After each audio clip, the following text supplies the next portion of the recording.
that long day behind you. Good times lie ahead. With company worth keeping, that'll bash a smile on your head. Come on in, the door's open, you'll find just the finest folks here. Pull up a chair, grab a drink, and lend our stories your ear. Cause we're the talk the tavern. Here you're always welcome. The talk the tavern. Promising beer and bedlam.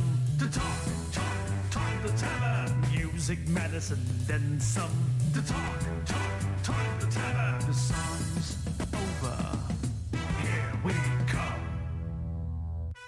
Welcome to the Tavern. We'll get to the topic and discussion in just a moment. Just want to let everybody know this is an adult show with adult topics, adult humor, and in other words, we drink, we smoke, we swear, and we laugh at things we probably shouldn't, but we do it together. For those listening to the podcast, we record the podcast on our live stream at twitch.tv/Travis Tavern Talk and have a live interactive chat audience. You might hear the sound of the bell, and that means I want to interrupt somebody to read a question or comment. For those on the live stream, we won't read off everything you put in chat, but we'll try to get to the most relevant or the most amusing, but hopefully some combination of the both. Now, while we introduce ourselves, go ahead and let us know what your vices are tonight. Okay, and while you guys type your vices in there, tell us what you're drinking, smoking, imbibing, or relaxing with. Introduce myself. I'm Travis I. Sivart, author of great series such as Steampunk for Simpletons and other steampunk-related books. And tonight, my vices are Kraken and Coke Zero. I'm going with that. Definitely need to relax. It's been a hell of a week.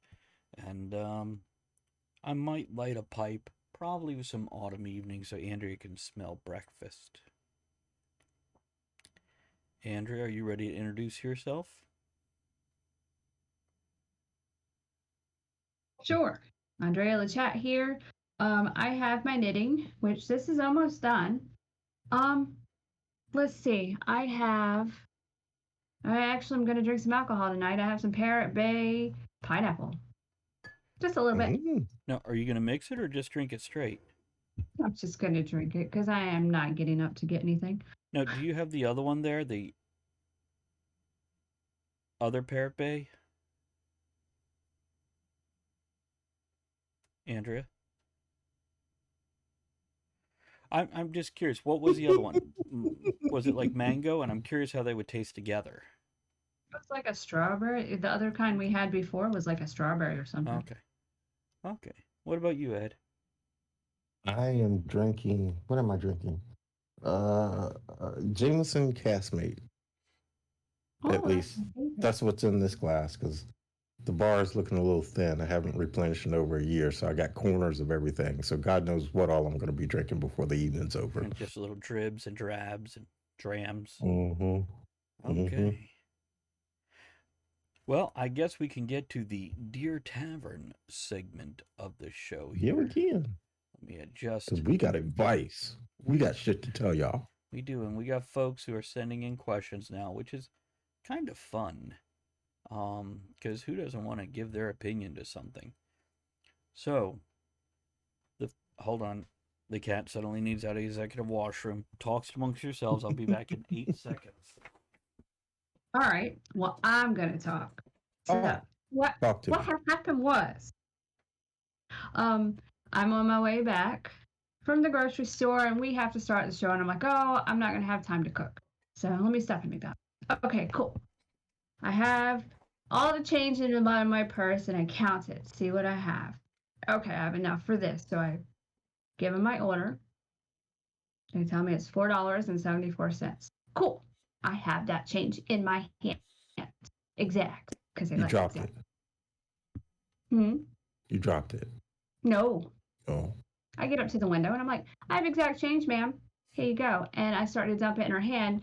She gets some, and then she pulls her hand in the window, closes the window, doesn't look at me again, and I'm standing there, or I'm there with my hand out the window with the rest of the money in my hand, just staring at her, waiting for her to give me eye contact, look at anything.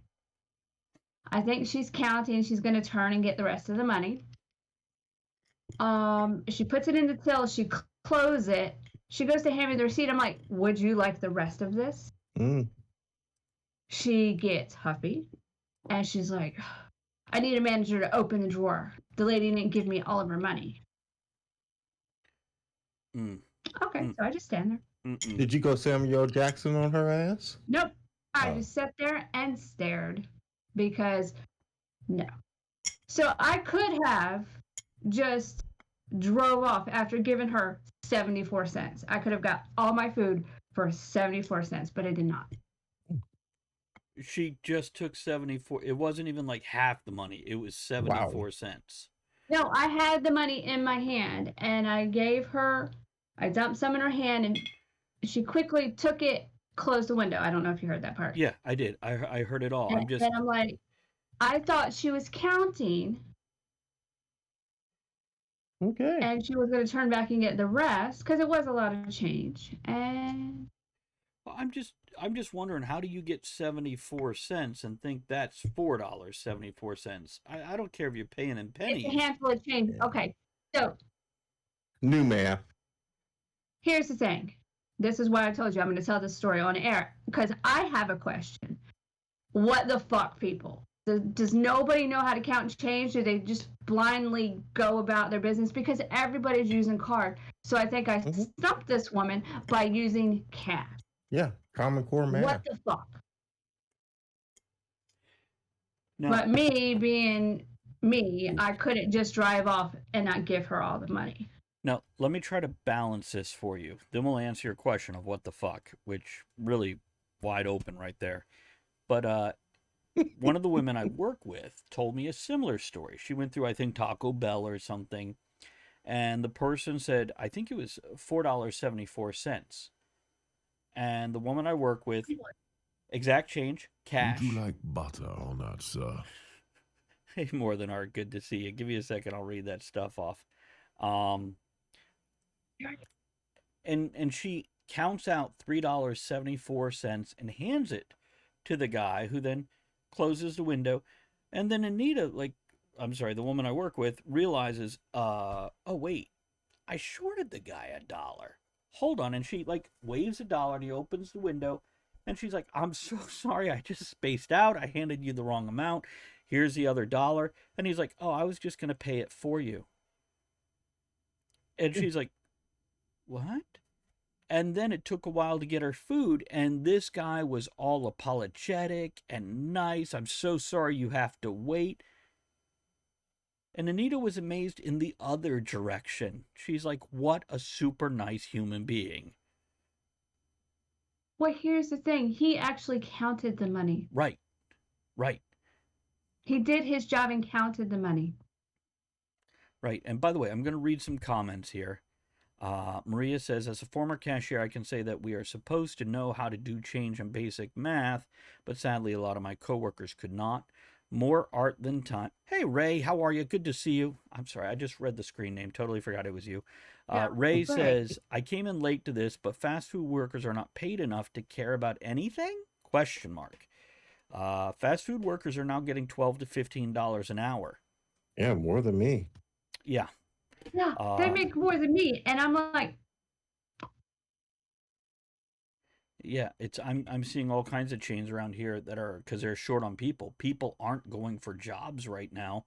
Now go ahead, Andrea.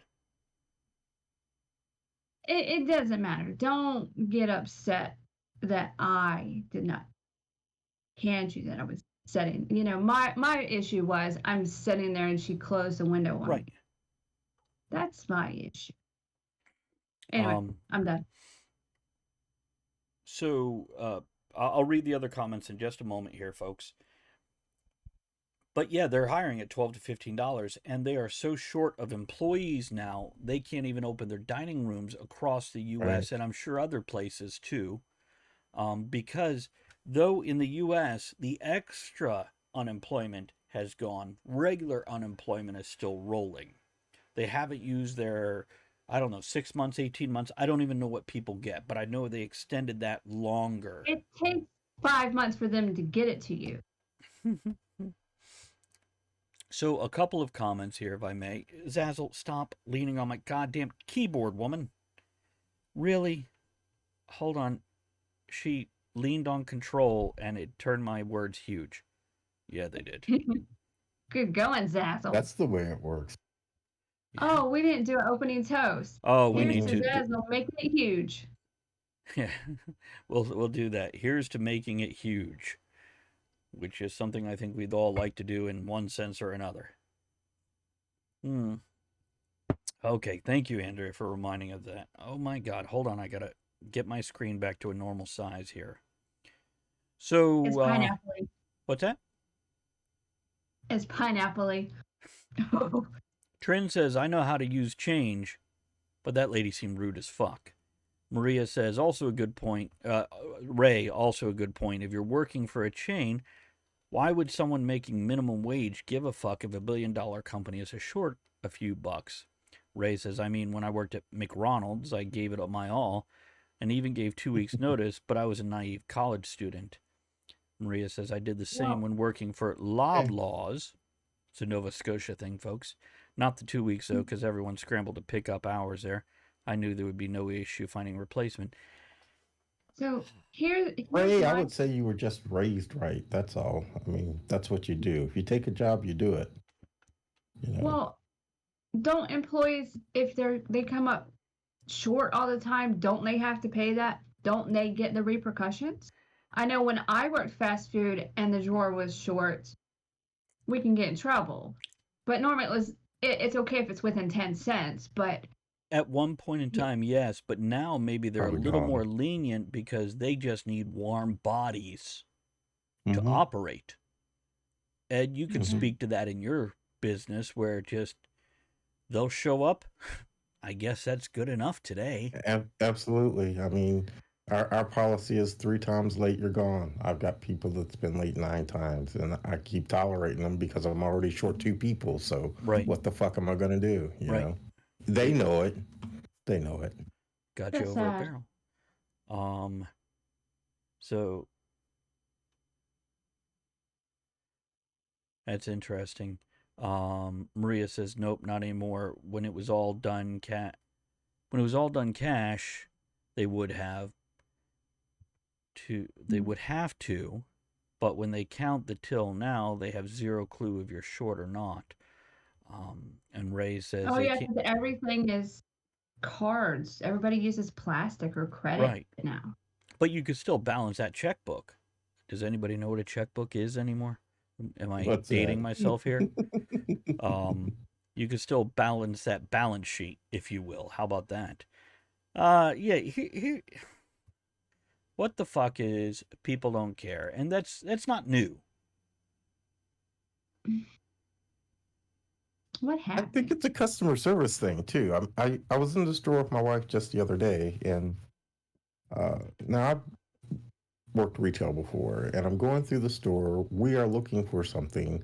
It is very obvious that we are looking for something. We're going down the aisle. We're looking. Nope, not right there. You know, there's a worker in the aisle. Not only does she not ask, "Can I help you?" She didn't even move the fuck out of the way. It's a customer service thing today, or lack thereof. Darius, good to see you. Thank you for popping in. The topic is just questions. It's Dear Tavern, so people are asking us questions and we're answering them. Andrea started out with her own personal story and question of what the fuck. So catch up from there. And here's what I'll say about 2-week notice. Now, Ray, that's great that you've given 2 weeks notice. But something I pointed out to other people, if you have a better job or this job is causing you so much stress and agita and anxiety, there is no legal reason in the U.S., which as far as I know across the board, and I could be wrong, correct me if I'm wrong, is at-will employment. You can quit in a moment's notice. And if you have something better, there we go. Darius, to answer your question, like any question, I have questions people sent in, but if you have one here, absolutely. As long as it's... We will judge your goddamn question. If you're like, whatever you want, how big is my penis? Yeah, we'll take that one. But some others we might not. Huh? I've told employees that I know are looking for work, you find something better, give me as much notice as you can. That's if it's reasonable. just a fucking day, give me a day, okay? But I appreciate 2 weeks, but hey, if you find something better, you can't fault anybody for that. Here's the thing. Employers will not give you any fucking notice. That's my logic. Mm-hmm. So if they don't give you the courtesy, why give them? Yeah. Right. Why is it a one-way street there? Sorry. Okay. Now, Darius asked a question here. I'm going to throw it in front of us here. Are we done with this? We good with this? People are lazy little bastards, and that's that. Yeah. Darius says, Nobody knows how to count change, yes. Do you think blockchain technology is going to be used in creative industry like storytelling, filmmaking, podcasts, etc.? I will tell you right now, if you want to give me some Bitcoin, I will give you a way to give it to me as a person who operates a podcast. What's that? What was the first part of that? Let me reread the question. What technology? Do you think blockchain technology is going to be used in creative industries like storytelling, filmmaking, and podcast? Blockchain is stuff like Bitcoin. It's cryptocurrency. Does that help? Okay. No, I don't understand the question. So if people get paid in that, is that going to change it? What is it? Yes. Well, do you think, we'll eventually use cryptocurrency, such as Bitcoin and other... I know. It's one of those things. If it's money that is spendable, people will find a way to take it.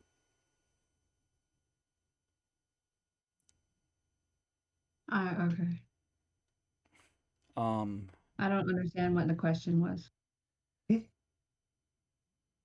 Can you so pay are you saying if people in entertainment are getting paid in Bitcoin, will that change technology? Is that what the... No. Will people in creative things such as entertainment accept Bitcoin as payment or cryptocurrency?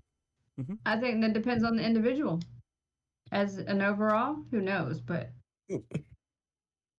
Daria says, see it more as a crowdfunding instead of paying. The bottom line, if I can flip it around and turn it into something I can spend, and by the way, there are places that are now starting to accept blockchain technology, cryptocurrency, Bitcoin. Now, Bitcoin is a specific one, like a US dollar versus anybody else's base currency. Yeah, Andrea? We accept PayPal. Because we're in the 90s still. But also, I have Cash App, and you can pay Cash App in Bitcoin. And then you can transfer that to your bank account? Yeah. Okay, if it can transfer to my bank account, I'll accept it. Right. That's what I'm saying. If we could take that and flip it around and put it in my bank account so I can go buy groceries with it or pay my electric bill, abso-fucking-lutely. Mm-hmm. And I think that'll go across the board. Now, is it easy yet? No, it's not easy yet. But remember, 20, 30 years ago, people wrote checks every damn day. Now you see them on occasion. Rare occasions. I see them. And even with credit cards, we've gone from the chunkers, and if you don't know what that is, then you're younger than me, and that's okay, to swiping it, to the chip, to just tapping. Just tapping. Yeah, right. I love that. I love to tap on something every now and then. Yeah, you do. Yeah, you do. Tap it, Ed. See, Ray says, I used to have a chunker. Yeah, I did that when I worked at gas stations. Daria says, I likes how a question about funding has turned into all of you plugging various ways to send you money. No, I'm just saying there's... You like that? You're welcome. I'm taking it from a personal view of if somebody's like, hey, I want to give you money, but I only have Bitcoin or cryptocurrency. Well, can I spend it? If I can't spend it, I can pull up my apps here, and I have Chime, I have Robinhood, I have Cash App. Robinhood. So if you can accept it, then absolutely. And as time goes on, maybe the basis of your question will cryptocurrency, blockchain technology, becomes stable enough and widely acceptable enough that anybody will take it. So I think eventually that'll be the standard, where if you have paper money or if you have a credit card, that's going to be like today's check. Right. Because look at all the sci-fi movies. They don't have like cash. They have what's essentially Bitcoin. Darius has clarified, going, I know, bro. I think I'm asking quite a complex question about a technology that's not fully understood, especially by myself. And across the board, obviously, we're showing confusion right here. What the hell you ask us for then? But how many people understand how the technology behind 90% of what's in our phone works? Hell, even a regular fucking phone. When it comes to a cell phone, how many people understand how that tech works? But we trust it now because it's been around long enough. Look at the 90s, okay? Look at the 90s when cell phones first came out. A few people had them. Now everybody has them. Yeah. Yeah. So just think of it like, yeah, it'll be kind of the same thing. Oh my. And if you remember about 10 years ago, everybody was paranoid about everybody listening into your calls. And now it's kind of faded, hasn't it? Nobody's really and everybody is listening into your calls now. Well, everybody's putting everything online, and they have their Alexas and their Siris, and that shit's listening all the fucking time. It is. I saw a news article recently about somebody who found all the files, the sound files that their listening device has collected. I saw that too. Yeah, it was. Yeah, and I'm just thinking, oh my God, it's just me singing to the cats when nobody's home. This is terrifying. Yeah, I don't know if they can really hold that against you in a court of law, just, on a stage. No, but, they're all listening like, oh my God, what is it? This is fun. Okay, I'm gonna read a few comments here, if I may. Darius says, because I know Travis from his writing stream, etc., and I've seen some crazy NFT projects. I'm not gonna bother to define what NFT is right now. Around writing and filmmaking that look like game changers for those industries. And Maria says, no, we just accept that everything is being recorded because what can we do? And that's a fair statement. My life's boring. Nobody cares. And then Trin says, I honestly don't know anything about Bitcoin or cryptocurrency at all. So if that becomes the new norm, then I'm kind of worried. Now, fun fact, Trin is very young, like 30 years younger than myself. I think she was going to bed already. Oh, it's an interesting topic. And we got a raid coming in. I want to say hello to the raiders. Haley, how are you? Good to see you. Hope your stream went well. And for anybody listening to the podcast at this point in time, because we are live streaming this, we have things such as this. I appreciate that, Haley. What up, Haley? For everybody who's joining that raid, whether it's one person or 1,000. And let's raise a glass right here to Haley. Haley is awesome.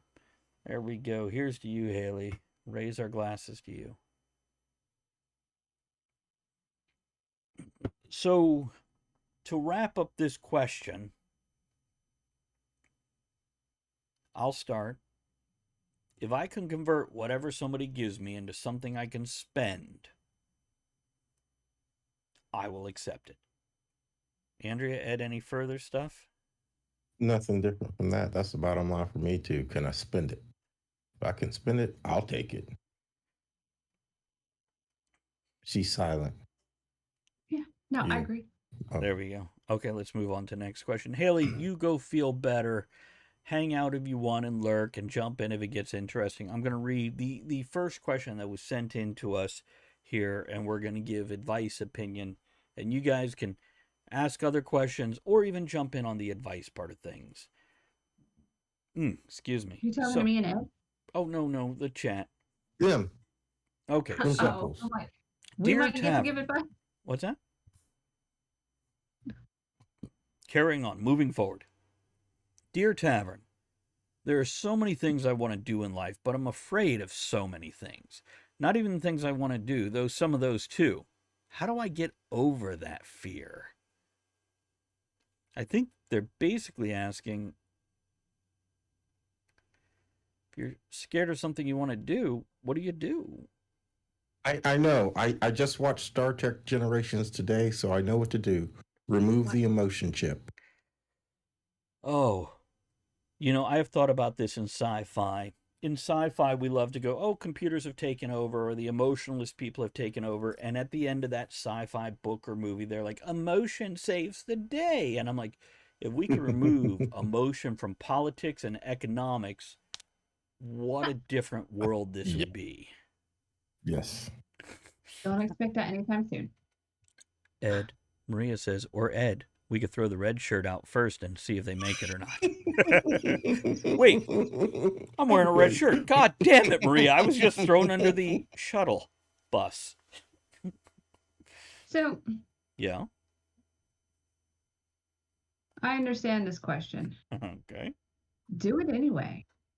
Within reason. Now, if it's life-threatening or something, but if you're just scared because it's something new, do it anyway. Yeah. I understand this. That's why I've done so many things, because, yeah. Yes, Ed? I think I need to have more info of what exactly you're afraid of. Other than that, I would agree with Andrea. Do it anyway. Unless, well, we won't go there. Trin says, I have a fear of doing stuff still in my life. What I do is I just do it. I force myself to do what I want to do, whether people judge me for it or not. I don't think about it. I just do it. And that's really a key, because that's what a lot of people are worried about. What will other people think? Mm-hmm. This is where a lot of the fear comes from. It's not bungee jumping, will I get hurt? It's, do I ask this person out? What will other people think? Yes, Andrea, I see you grinning. Mm-hmm. Like with bungee jumping, yeah, I'm afraid I'm going to smack the ground. So I'm not doing that. Maria clarifies what Andrea says. If you're scared of going free diving with sharks, that's a legit fear. But scared of putting yourself or your work out there, make the jump. And Ray says, maybe if you ask yourself the specifics of what you're afraid of, you can deconstruct that fear. That's reasonable also. If you break a large thing, a very overwhelming thing, into smaller pieces, you find you can get past them in smaller steps instead of making one huge leap.